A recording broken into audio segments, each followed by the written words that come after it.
Hello, everybody. So this video is going to build off a prior video. Okay, so in the prior video, we talked about objective self-awareness theory. And in this video, we're going to kind of build on that. So since objective self-awareness theory, we've learned a lot more about certain pieces. So for example, in a quick and dirty summary of objective self-awareness theory, Duvall and Wicklund, those who came up with objective self-awareness theory, argued that when we engage in objective self-awareness, we are reflecting on ourselves. And when we're reflecting on ourselves, we're comparing ourselves to our own internal standards. Now, in the original model, they don't necessarily differentiate between types of standards. All standards were standards that we wanted to meet, and they kind of composed our general idea of what the correct person is.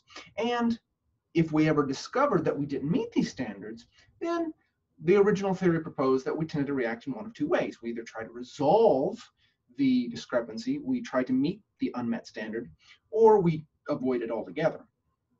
Since that time, we've discovered that we avoid or try to resolve in a multitude of ways. And so in this video, we're going to build off of objective self-awareness theory. We're going to talk about types of standards because there are different types. And we're going to talk a little bit about the variety of ways that we can react to an unmet standard. Now, if you want to know more about objective self-awareness theory, please go watch that video. That's where we talk about objective self-awareness theory. But here, we're going to talk about more about the types of standards and the strategies in which people try to meet their unmet standards. All right, so I'm going to share my screen with you.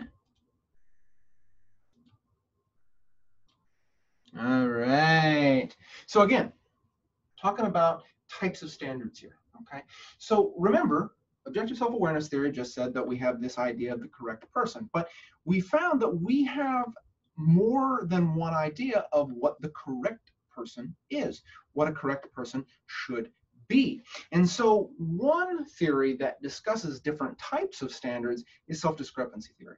Now, self-discrepancy theory differentiates between ideal standards, or the idea that make up the ideal self, which is one of our correct people, and ought standards, which make up our ought self, which is another one of our correct people. Now, each of these standards are then compared to who we actually are, our actual self. So the actual self is made up of what we actually do, what traits we actually have, what abilities we actually have, what attitudes we actually have. The actual self is who we actually are. And it can match or mismatch either our ideal self or our ought self. So let's talk about each of these standards a little bit. So first, the ideal self. All right. The ideal self is composed of those traits, abilities, attitudes that we believe a person ideally has. So these are the traits that we hope and aspire to have ourselves. All right. And these are often growth or achievement oriented standards. All right. They by pursuing these standards, we're growing. We're developing a new skill. We're getting healthier, things like that. Now, oughts, on the other hand, these are our idea of what a person should be. All right. And so these are things that we feel responsible for possessing or believing or obligated to do or believe. And these standards tend to be more maintenance focused. They tend to be more prevention focused. Now, you can kind of think of these as being intrinsic versus being extrinsic, right? So your ideal standards are those things that you want to, are those standards that you want to meet. Whereas your ought self, your ought standards are those oughts that you feel that you should meet. All right.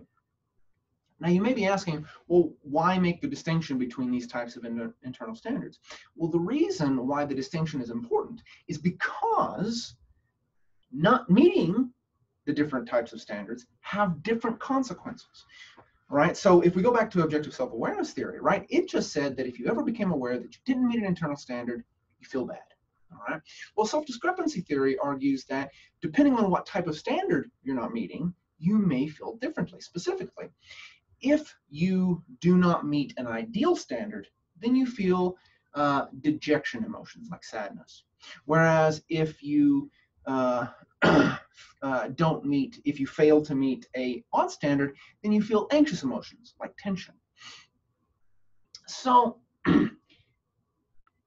basically, self-discrepancy theory gives us greater precision. It helps us to explain human behavior and human reactions to not meeting these standards with greater specificity and clarity. All right. So that's why we make the distinction, because we react differently to different types of standards. Now, these standards can come not only from ourselves, right? So we can decide, we can think to ourselves, well, I want to be that way, or I really should be this way, right? We can generate these ideal standards and these ought standards ourselves, or we can develop them from other people. So we might have beliefs about what others, like our parents or our friends, ideally would have us ideally do, or what others, like our parents or friends or professors, right, would have us do, what they feel that we should do, that we are responsible for doing.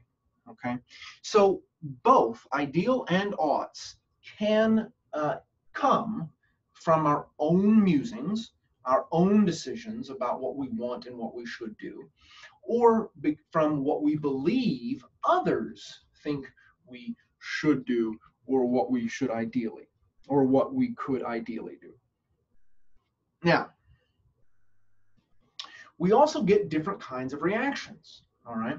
When we find that we are discrepant from our ideals, then we tend to try and close that gap. We tend to be more eager to close that gap to meet that standard, and so we'll go out of our way. But when we fail to meet an ought, we tend to become very vigilant, all right? So you can think of becoming aware of an ideal discrepancy as triggering action, making us set out to do something, whereas an ought discrepancy might trigger us to just kind of stop and check things. All right. Now,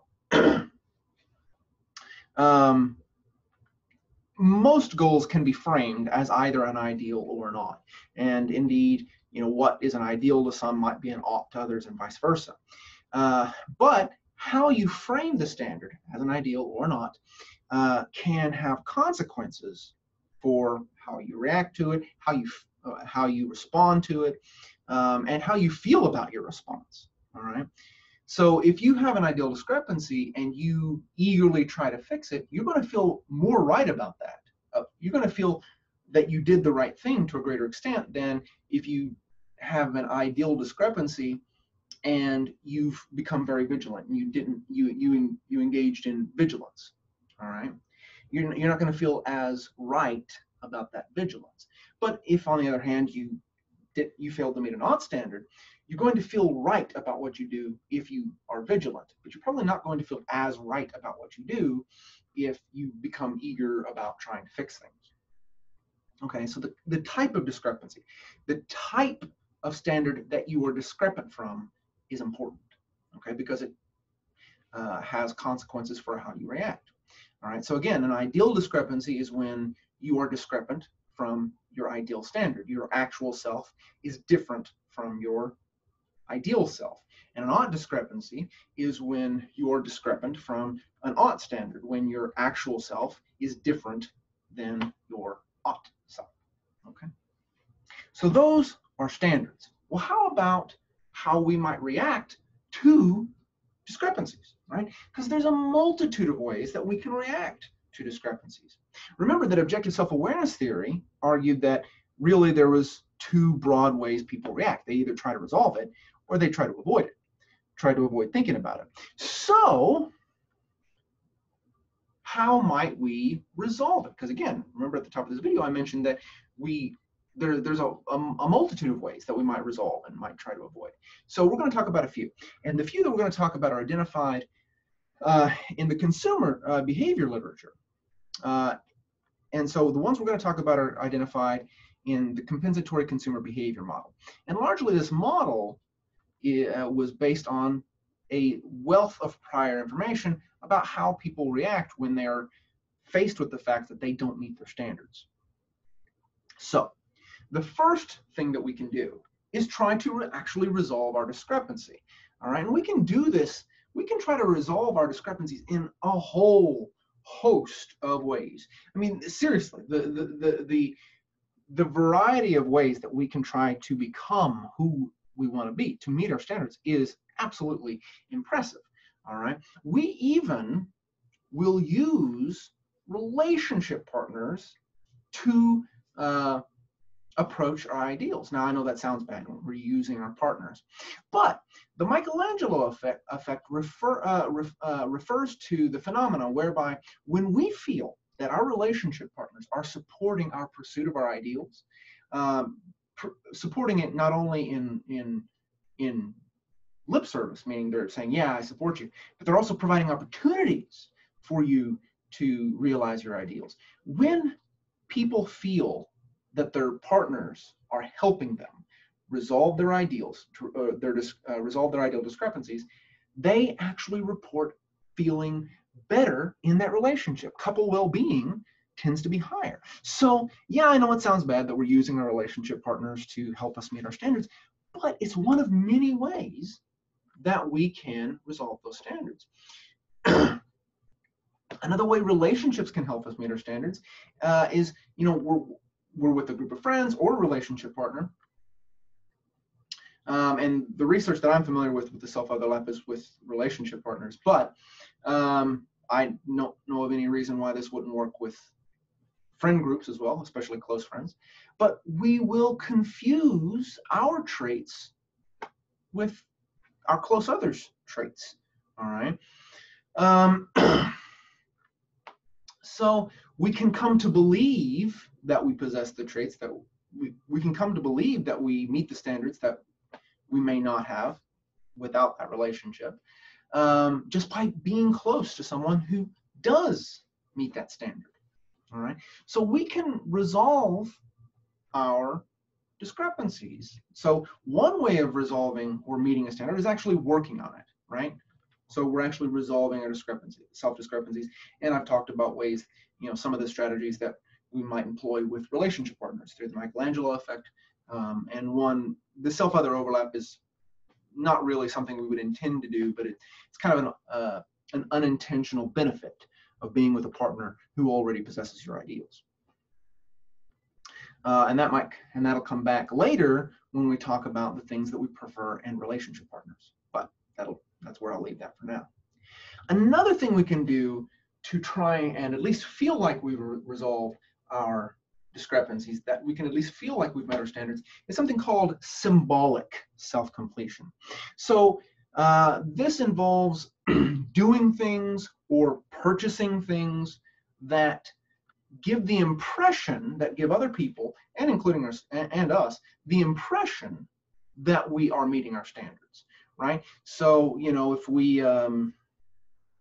have the goal of exercising, right, then we might purchase exercise equipment, exercise clothing, right? So these things aren't actually helping us literally resolve our discrepancies. We're not actually meeting our standards, but we feel like we are, right? So it feels like we're taking action to resolve it. And so we're adding symbols, products, certain kind of display behaviors that symbolically that give the impression that we are meeting our standards. Okay, so these are a couple resolution tactics, but remember, just as proposed by the original objective self-awareness theory, we also avoid, and there's multiple ways that we can avoid. Now I've got fluid composition at the top there because it's kind of a transition, because it's neither resolution nor avoidance. It's kind of in this middle ground. So I'm going to come back to that, but I'm going to skip right quickly to the bottom two, which are escape and dissociation. So when we're escaping, we're probably doing the closest thing to what Duvall and Wicklund were originally thinking when they said avoidance, and that is we're doing things to get our mind off of the fact that we haven't met our standards, right? And so we might engage in drug use, we might engage in impulsive buying. Drug use especially can help us to, it can actually prevent objective self-awareness, right? Because remember, objective self-awareness is self-reflection. Some drugs may actually prevent that. You're more likely to be in the moment. So engage in subjective self-awareness. Again, see the last video for the distinction between objective and subjective self-awareness. But these behaviors can help us escape the realization that we are not who we want to be. All right. And indeed, research has shown that when people have more self-discrepancies, they use drugs more frequently. They're more likely to drink excessively. They're more likely to impulse buy. So one thing we can do to avoid the fact that we haven't met our standards is escape. Another is we can dissociate. We can just disconnect ourselves completely from that standard. We maybe even go away from things that remind us of that standard, right? We might, if we haven't met that internal standard of health, we might find a different way to work so that we don't have to see the freaking gym on the way, or that health and fitness club, or the CrossFit club, right? Because these things might remind us of it. If we were never able to meet our discrepancies in our hometown, right, then we may, once we go off to college, we may very rarely ever go back home. All right. So dissociation, right, we're not just trying to escape it in the moment. We're trying to just completely separate it from our lives. It's not a standard of ours. We don't care about it. It's not important, right? So those are ways that we can avoid. So let's jump back up to fluid compensation, because again, it's kind of in this middle ground, right? Because you're not really avoiding the standard, and you're not really resolving the standard. What fluid compensation is when you are able to make yourself feel better. Because remember, when you don't meet a standard, that feels poorly, whether it's failing to meet an internal or an ideal standard or an ought standard. Regardless, you feel badly when you fail to meet it.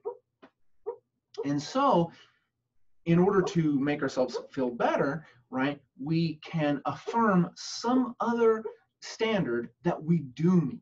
All right, so we can basically engage in self-affirmation, which is the basic premise of self-affirmation theory. Self-affirmation theory proposes that we want to maintain the overall integrity of our self-representation, that we want to feel like we are who we believe we are.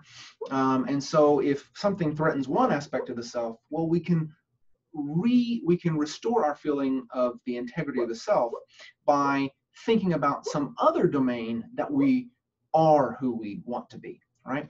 So with fluid compensation, basically, we realize, I don't know if you can hear my dreaming puppy barking under my desk. It's adorable. Anyway, if you can, sorry. So with fluid compensation, we become aware that we aren't meeting some standard, and then we affirm ourselves, we affirm our progress, we affirm our abilities and traits on some other standard that we do meet.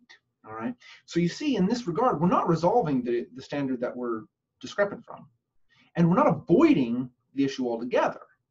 Instead, we're kind of doing this middle ground strategy.